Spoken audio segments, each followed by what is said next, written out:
ఉమ్మడి నిజామాబాద్ జిల్లాలో కార్పొరేషన్ 7 మున్సిపాలిటీలకు భారీగా నామినేషన్లు దాఖలయ్యాయి. నామినేషన్ల దాఖలకు గడువు ముగిసినప్పటికీ ప్రధాన పార్టీలు అధికారికంగా అభ్యర్థులను ప్రకటించలేదు. నామినేషన్ల ఉపసంహరణ సమయానికి బీ ఫామ్ ఇచ్చేలా అన్ని పార్టీలు ప్లాన్ చేశాయి. అంతర్గతంగా గ్రీన్ సిగ్నల్ వచ్చిన అభ్యర్థులు నామినేషన్లు వేయగా కొందరు ఆశావహులు నామినేషన్లు దాఖలు చేశారు. జిల్లాలో నామినేషన్ల ప్రక్రియకు సంబంధించిన మరిన్ని డీటెయిల్స్ మా ప్రతినిధి రజనీకాంత్ అందిస్తారు. Rajinikanth, over to you. పర్వం కొద్దిసేపటి క్రితమే ముగిసింది. ఉదయం ప్రారంభమైనటువంటి నామినేషన్ల ప్రక్రియ ఇప్పుడు 5 గంటల ప్రాంతంలో ముగిసింది.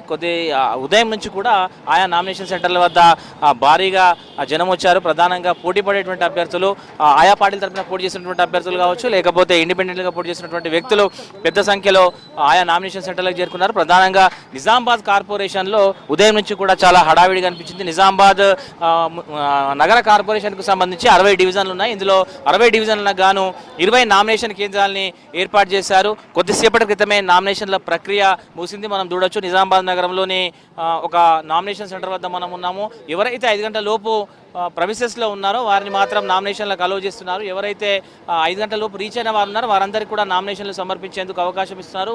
గంట కానీ 2 గంటలు కానీ ఎంత సమయమైనా కూడా కేటాయించనున్నారు అధికారులు. ఇక ఉదయం నుంచి కూడా నిజామాబాద్ నగరానికి సంబంధించి 60 డివిజన్లకు పోటీ పడుతున్నటువంటి అభ్యర్థులు దాదాపు 20 నామినేషన్ కేంద్రాలను ఏర్పాటు చేశారు. అందులో ఆయా డివిజన్లకు సంబంధించినటువంటి కేంద్రాల వద్ద ఉదయం నుంచి కూడా సందడి నెలకొంది. ఈరోజు చివరి రోజు కావడంతో పెద్ద సంఖ్యలో అభ్యర్థులు, ఆశావాహులు పెద్ద సంఖ్యలో ఇక్కడికి నామినేషన్ కేంద్రాలకు చేరుకున్నారు. ఉదయం నుంచి కూడా నామినేషన్లు సమర్పిస్తున్నారు. అయితే ప్రధానంగా కాంగ్రెస్, బీజేపీ పార్టీల నుంచి పోటీ చేసేందుకు అభ్యర్థులు, ఆశావాహులు ఎక్కువగా ఆసక్తిని కనబరిచారు. మనం ఉదయం నుంచి కూడా ఆయా నామినేషన్ సెంటర్ల వద్ద చూస్తే ఈ 2 పార్టీలకు సంబంధించి అధికార కాంగ్రెస్, బీజేపీలకు సంబంధించి అభ్యర్థులు పెద్ద సంఖ్యలో పోటీ చేసేందుకు ఆసక్తి కనబరిచారు. ఆ క్రమంలోనే వారంతా కూడా నామినేషన్లు సమర్పించారు. ఒక్కో పార్టీ తరఫున 4-5 కూడా నామినేషన్లు వేసినటువంటి డివిజన్లు ఉన్నాయి. నిజామాబాద్ కార్పొరేషన్కు సంబంధించి యావరేజ్గా తీసుకుంటే మనం 60 డివిజన్లకు సంబంధించి ఒక్కొక్క డివిజన్లో దాదాపు 10 మందికి పైగా అభ్యర్థులు ఆయా పార్టీల నుంచి నామినేషన్లు దాఖలు చేశారు. సుమారు 600 నామినేషన్లు ఒక్క నిజామాబాద్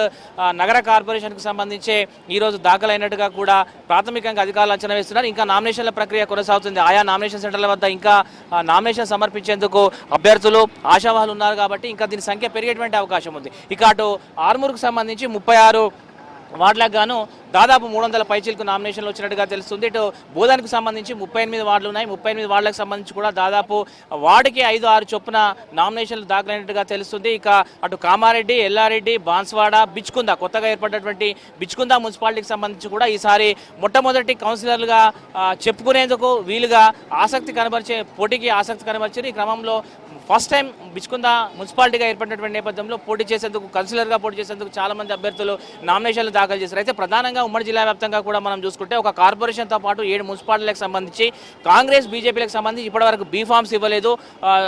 చివరి తేదీ అంటే స్క్రూటినీ 3వ తేదీన ఉంది. ఆ రోజు అభ్యర్థుల చివరి జాబితాను ప్రకటిస్తారు కాబట్టి ఆ రోజు సబ్మిట్ చేసే అవకాశం ఉంటుంది. కాబట్టి ఇంకా పార్టీలు ఎక్కడైతే రెబల్స్ పెడతా ఉందో, ఎక్కడైతే పోటీ ఒకరికంటే ఎక్కువగా ఉందో వారిని నచ్చజెప్పేటువంటి ప్రయత్నం చేస్తున్నారు. ఈ క్రమంలో ఇంకా బీ ఫామ్స్ ఆయా రాజకీయ పార్టీలు అందించలేదు. ఇక కాంగ్రెస్, బీజేపీలో పోటీ ఎక్కువగా ఉన్నటువంటి నేపథ్యంలో ఒకవైపు బీ ఫామ్స్ అయిపోయినాయి, మరోపక్క కౌన్సిలర్లుగా, కార్పొరేటర్లుగా పోటీ చేసేందుకు పెద్ద సంఖ్యలో నామినేషన్లు దాఖలు చేసిండ్రు. ఒక్కొక్క వార్డు, డివిజన్ నుంచి దాదాపు 4-5 కాంగ్రెస్, బీజేపీ తరఫున అభ్యర్థులు బరిలో ఉన్నట్టుగా తెలుస్తుంది. ఇందులో ఎవరికి బీ ఫామ్ వస్తుంది, ఎవరు పార్టీ తరఫున అభ్యర్థులుగా ఉంటారో మనం ఇంకా 2-3 రోజులు అయితే కానీ కొలిక్కొచ్చేటువంటి అవకాశం లేదు. ఫిబ్రవరి 3వ తేదీన అభ్యర్థుల తుది జాబితా వస్తుంది. ఆ రోజు ఏ పార్టీ నుంచి ఏ అభ్యర్థి బరిలో ఉన్నటువంటిది ఒక స్పష్టమైనటువంటి జాబితా ఆ రోజు మాత్రమే మనకు అందేటువంటి అవకాశం ఉంటుంది. ఎందుకంటే బీ ఫామ్స్ సబ్మిట్ చేయాల్సి ఉంటుంది కాబట్టి దానికి ఇంకా సమయం ఉంది. ఇక ఉమ్మడి జిల్లా వ్యాప్తంగా కూడా ఒక కార్పొరేషన్, నిజామాబాద్ కార్పొరేషన్తో పాటు 7 మున్సిపాలిటీలకు సంబంధించినటువంటి నామినేషన్ల ప్రక్రియ అయితే కొద్దిసేపటి క్రితమే ముగిసింది. అభ్యర్థులు ఎవరైతే ఎన్నికలకు ముందు నుంచి ప్రిపేర్ అయి ఉన్నారో వారంతా కూడా వారికి వచ్చినటువంటి రిజర్వేషన్లకు అనుగుణంగా వార్డుల్ని అట్లాగే డివిజన్లను ఎంపిక చేసుకున్నారు. పోటీకి ఇప్పటికే సిద్ధమయ్యారు. ఈ క్రమంలో ఆయా రాజకీయ పార్టీకి సంబంధించినటువంటి నేతలను ఒప్పించి పోటీకి సిద్ధమైనటువంటి నేపథ్యంలో ఉదయం నుంచి కూడా పెద్ద సంఖ్యలో నామినేషన్లు దాఖలు చేశారు. అయితే నిజామాబాద్ కార్పొరేషన్లో మాత్రం చాలా సందడి కనబడింది. నిజామాబాద్ నగరంలోని 20 నామినేషన్ కేంద్రాల వద్ద కూడా పెద్ద సంఖ్యలో అభ్యర్థులు పోటీ చేసేందుకు నామినేషన్ పత్రాలను దాఖలు చేశారు. ఇంకా చాలా నామినేషన్ కేంద్రాల వద్ద లోపలే ఉన్నారు. 5 గంటలకి గేట్ క్లోజ్ చేశారు కాబట్టి లోపల ఉన్న వారందరూ కూడా నామినేషన్ వేసేందుకు అధికారులు అనుమతి ఇచ్చిండ్రు. సో ఇంకా గంట 2 గంటలైనా కూడా నామినేషన్లు స్వీకరిస్తామనే విషయాన్ని అధికారులు చెప్తున్నారు. సో ఉమ్మడి నిజామాబాద్ జిల్లా వ్యాప్తంగా అయితే పెద్ద సంఖ్యలో మున్సిపల్ ఎన్నికలకు సంబంధించిన సంబంధించినటువంటి నామినేషన్ల ప్రక్రియ అయితే ఉదయం నుంచి కొనసాగింది. కొద్దిసేపటి క్రితమే నామినేషన్ల ప్రక్రియ గడువు కూడా ముగిసింది. ఇంకా నామినేషన్లో దాఖలు చేసేందుకు కొంతమంది లోపలే ఉన్నారు. సో ఓవరాల్గా అయితే ఉమ్మడి నిజామాబాద్ జిల్లా వ్యాప్తంగా జరుగుతున్న ఎన్నికలకు సంబంధించి ఒక కార్పొరేషన్తో పాటు 7 మున్సిపాలిటీలకు సంబంధించినటువంటి నామినేషన్ల ప్రక్రియ చివరి అంకం కొద్దిసేపటి క్రితంతో ముగిసిందని చెప్పొచ్చు. కెమెరా పర్సన్ రాజేష్తో రజనీకాంత్, V6 న్యూస్, ఉమ్మడి నిజామాబాద్ జిల్లా నుంచి.